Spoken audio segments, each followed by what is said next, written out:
منافقین نے مسجد تیار کر کے بارگاہ نبوت میں عرض کیا کہ آپ ایک نماز پڑھا دیں تاکہ مبارک افتتاح ہو جائے۔ انہیں پتہ تھا حضور اگر نماز پڑھا دیں گے تو یہ مسجد مسلمانوں میں مقبول ہو جائے گی، ورنہ نہیں، کیونکہ مسلمان مسجد سے پیار کرتے ہیں۔ اب جب آیتوں نے حقیقت کھول دی تو منافقین نے کہا ہم نے تو مسلمانوں کی سہولت کے لیے مسجد بنائی تھی۔ اس کے جواب میں اللہ نے ارشاد فرمایا، اللہ اس بات کی گواہی دے رہا ہے کہ منافق اپنی قسموں میں جھوٹے ہیں۔ سو معلوم ہوا ہر قسم اٹھانے والا آدمی سچا نہیں ہو سکتا، اور یہ بھی معلوم ہو گیا کہ ہر ٹائٹل بھی قابل تقلید اور قابل عقیدت نہیں ہوا کرتا، اس کے پیچھے چھپے ہوئے منصوبوں تک خداداد شعور کے ذریعے پہنچنا پڑتا ہے، اور شعور قرآن دیتا ہے جو ہمیں دونوں ہاتھوں سے لینا چاہیے۔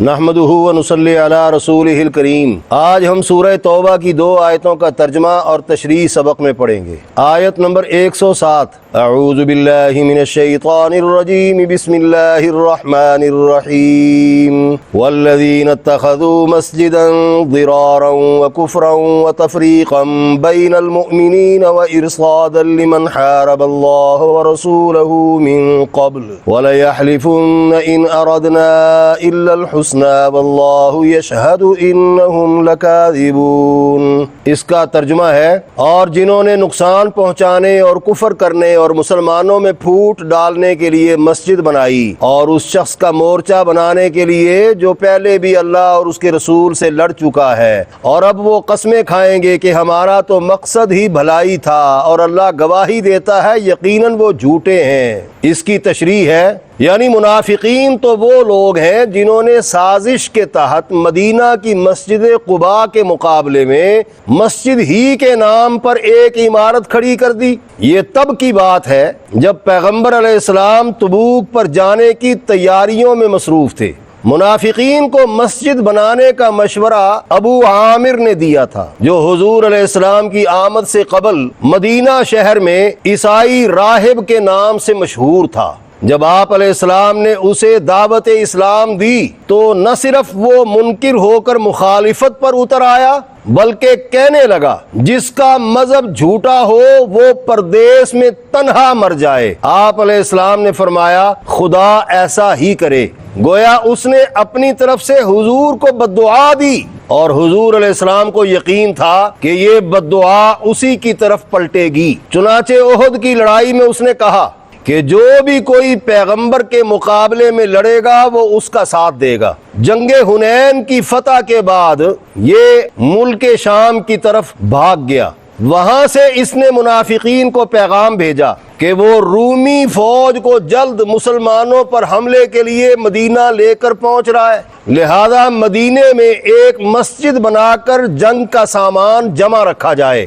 منافقین نے مسجد تیار کر کے بارگاہ نبوت میں عرض کیا کہ آپ ایک نماز پڑھا دیں تاکہ مبارک افتتاح ہو جائے۔ انہیں پتہ تھا حضور اگر نماز پڑھا دیں گے تو یہ مسجد مسلمانوں میں مقبول ہو جائے گی، ورنہ نہیں، کیونکہ مسلمان مسجد سے پیار کرتے ہیں۔ ان کی اس عرضی پر آپ علیہ السلام نے فرمایا ابھی تو میں تبوک جا رہا ہوں، تبوک سے واپس آ کر اللہ نے چاہا تو ضرور نماز پڑھائیں گے۔ چنانچہ تبوک کے سفر سے واپس مدینہ سے کچھ فاصلے پر یہ آیات کریمہ نازل ہو گئیں کہ ان کی یہ نام نہاد مسجد ضرار یعنی مسلمانوں کو نقصان پہنچانے کے لیے ہے، کفرن یہ کفر کا گڑھ ہے، وتفریقا بین المؤمنین اور یہ مسلمانوں میں پھوٹ ڈالنے کا ایک منصوبہ ہے۔ فرمایا وَإِرْصَادًا لِمَنْ حَارَبَ اللَّهَ وَرَسُولَهُ اور یہ ابو عامر کا مورچہ بھی ہے جو اللہ اور اس کے رسول سے پہلے بھی لڑ چکا ہے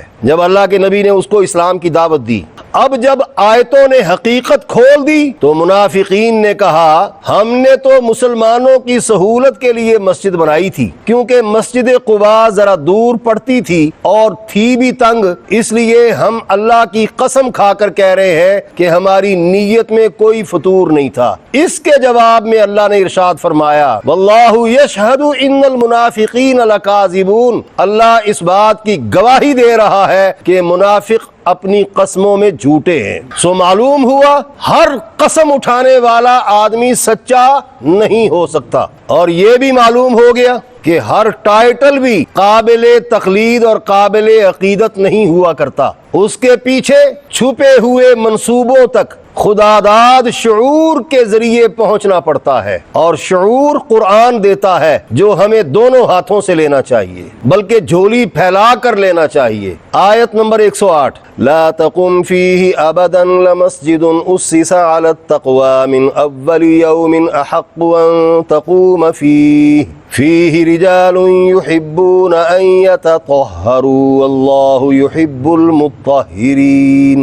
اس کا ترجمہ ہے آپ اس میں کبھی کھڑے نہ ہوں، البتہ وہ مسجد جس کی بنیاد روز اول سے تقوی پر رکھی گئی ہے وہی اس لائق ہے کہ آپ اس میں کھڑے ہوں۔ اسی مسجد میں ایسے لوگ ہیں جو پاک رہنے کو پسند کرتے ہیں، اور اللہ بھی پاک رہنے والوں کو ہی پسند کرتا ہے۔ اس کی تشریح ہے یعنی منافقین کی خواہش پر ان کی بنائی ہوئی نام نہاد مسجد میں کبھی نماز نہ پڑھی جائے، کہ خراب نیت سے بنائی گئی مسجد بھی مردود و مسترد ہے، بلکہ مسجد تو وہی ہے جس کی بنیاد تقوی پر ہے۔ لمسجد اسس علی التقوی، وہاں کے نمازی پاک باز ہیں۔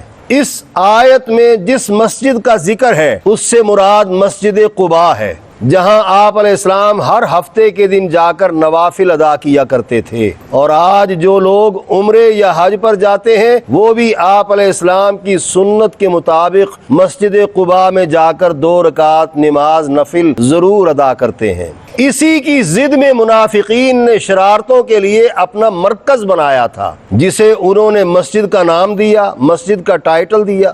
اللہ یہ شعور دے رہے ہیں کہ ٹائٹل خواہ کتنا ہی اچھا کیوں نہ ہو، اس کے پس پردہ منصوبہ سازوں کے منصوبے دیکھنے چاہیے کہ وہ کیا ہے۔ مروی ہے جب یہ آیت کریمہ نازل ہوئی تو پیغمبر علیہ السلام نے مسجد قباء کے نمازیوں کو بلا کر پوچھا، تم کون سا ایسا عمل کرتے ہو خدا نے تمہاری پاک بازی بیان کی ہے؟ کہنے لگے یا رسول اللہ صلی اللہ علیہ وسلم اور تو کوئی ایسا عمل ہمیں معلوم نہیں، البتہ ہم جب پیشاب کرتے ہیں تو پانی استعمال کرنے سے پہلے مٹی کے ساتھ اپنے پیشاب کے قطرے خشک کرتے ہیں اور تسلی کر لیتے ہیں کہ وضو کرنے کے بعد یا استنجا کرنے کے بعد کوئی قطرہ نہ نکل جائے اور کپڑے ناپاک نہ ہو جائے۔ لیکن اہل علم یہ کہتے ہیں کہ آیت میں جس پاک بازی کا ذکر ہے وہ ظاہری اور باطنی پاک بازی مراد ہے، یعنی عمل بھی ستھرا اور نیت بھی اچھی۔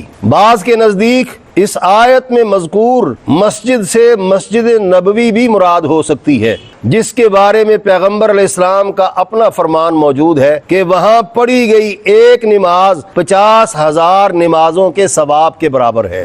جو فضیلتیں مسجد قباء کو حاصل تھیں بطریق اولا وہ فضیلتیں مسجد نبوی کو بھی حاصل تھیں۔ احادیث کے مطابق مسجد نبوی کی فضیلتیں باقی تمام مساجد سے کہیں زیادہ ہیں۔ اللہ تعالی ہم سب کو مسجد نبوی کی زیارت نصیب فرمائے، آمین، اور ہمیں روضہ رسول کی حاضری بھی نصیب فرمائے، آمین، اور اس کے ساتھ ساتھ یہ بھی کہ اللہ تعالی ہمیں اپنی جناب سے شعور بخش دے، آمین۔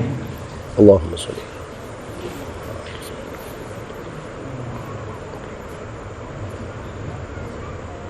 صلی اللہ تعالی علیہ وسلم اجمعین برحمتک یا